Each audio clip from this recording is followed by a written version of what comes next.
Bismillahirrahmanirrahim. Assalamualaikum warahmatullahi wabarakatuh. Alhamdulillahirabbil alamin wa bihi nasta'in ala umuri dunya waddin. Wassalatu wassalamu ala asyrofil anbiya'i mursalin sayyidina Muhammadin sallallahu alaihi wasallam. Amma ba'd.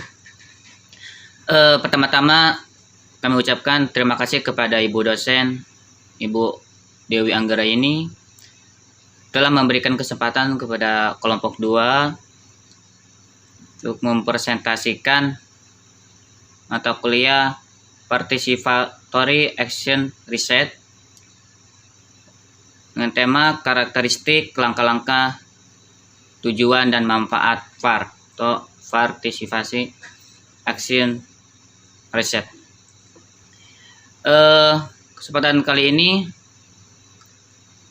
kelompok kami terdiri dari antara Fitria Imatul Hikmah, Ade Sipa Fauzia, Siti Kaswen, Yanto Hermawan, Siti Halimatus Sadiah, yang terakhir saya sendiri sebagai moderator. Untuk menghemat waktu, mari kita terlebih dahulu sebelum kita mulai presentasi ini, kita berdoa mengucapkan basmalah. Bismillah. Baik, materi pertama akan disampaikan oleh Fitria Imanatul Hikmah. Dipersilakan. Baik, di sini saya akan menerangkan tentang pengertian PAR. Menurut Yolan Wadsworth, PAR ialah istilah yang memuat seperangkat asumsi yang mendasari paradigma baru ilmu pengetahuan dan bertentangan dengan paradigma lama tradisional ilmu pengetahuan kuno. PAR juga merupakan penelitian yang melibatkan secara aktif semua pihak-pihak yang relevan dalam mengkaji tindakan yang sedang berlangsung atau di mana pengalaman mereka itu sendiri yang menjadi persoalannya dalam rangka melakukan perubahan dan perbaikan ke arah yang lebih baik. Mungkin sekian yang dapat saya sampaikan, akan dilanjut dengan teman saya. Bismillahirrahmanirrahim. Baik, selanjutnya akan menjelaskan tentang karakteristik PAR. PAR terdiri dari 3 kata yang selalu berhubungan seperti daur atau siklus, yakni partisipasi, riset, dan aksi. Artinya, hasil riset yang telah dilakukan secara partisipatif kemudian diimplementasikan ke dalam aksi. Beberapa karakteristik dideskripsikan oleh B.L. Hale adalah sebagai berikut. 1. Proses penelitian dapat bermanfaat secara langsung dan segera bagi suatu komunitas, yaitu yang berlawanan dengan penelitian sekedar sebagai karya akademik atau analisis kebijaksanaan yang kabur.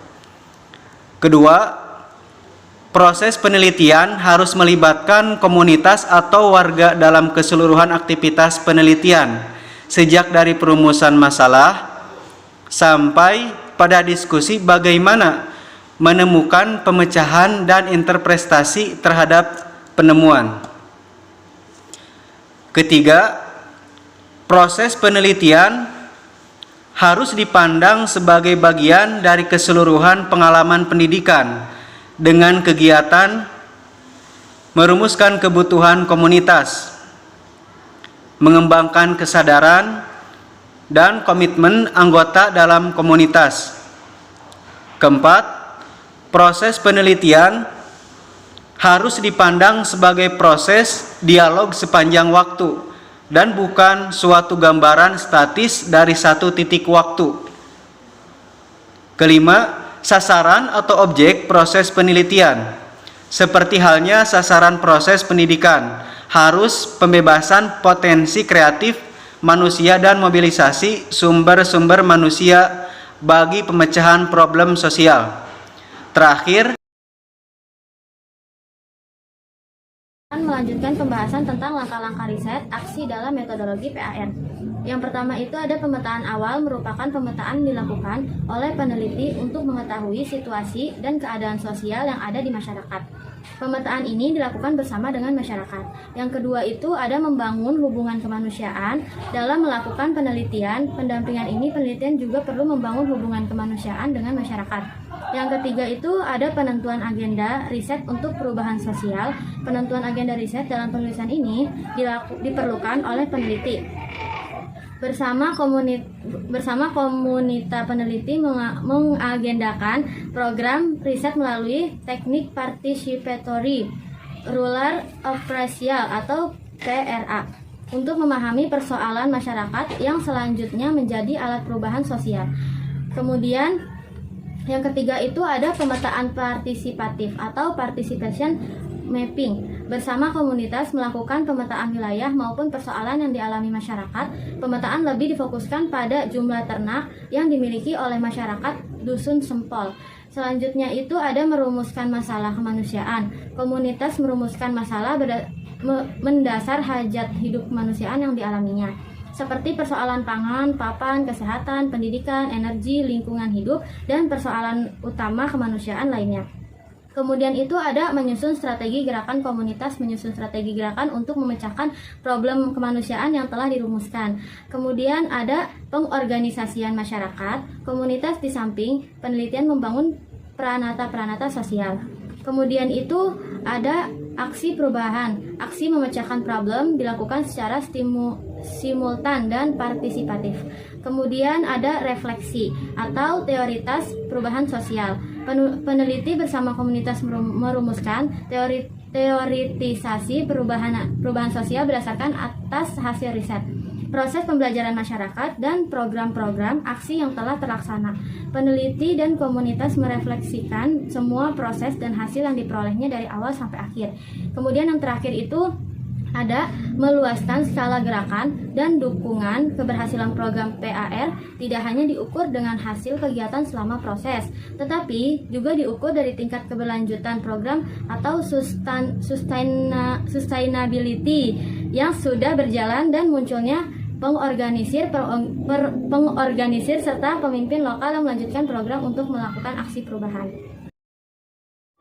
Baik, selanjutnya adalah tujuan dari para Participatory Action Research.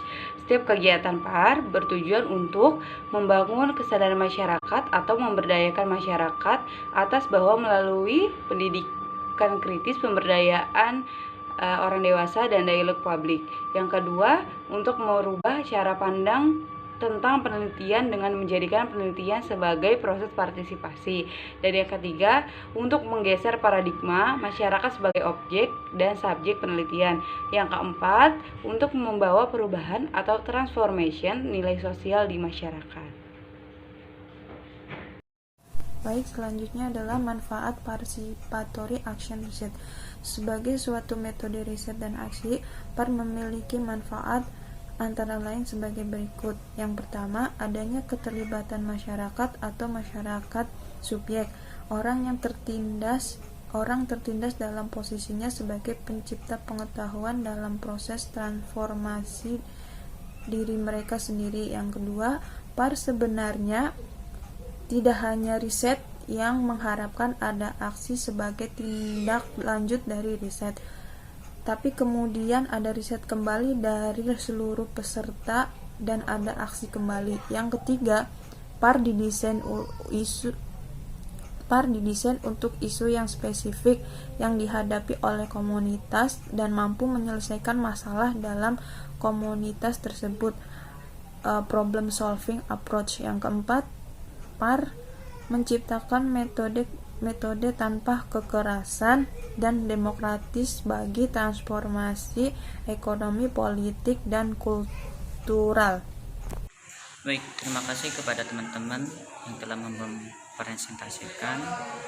Selanjutnya kita buka pertanyaan.